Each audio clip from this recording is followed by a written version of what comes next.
أعوذ بالله من الشيطان الرجيم. بسم الله الرحمن الرحيم.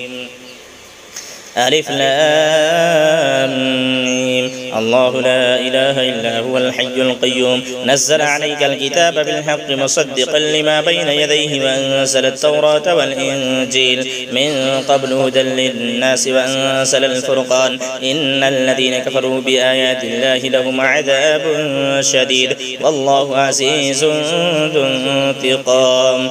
إن الله لا يخفى عليه شيء في الأرض ولا في السماء هو الذي يصوركم في الأرحام كيف يشاء لا إله إلا هو العزيز الحكيم.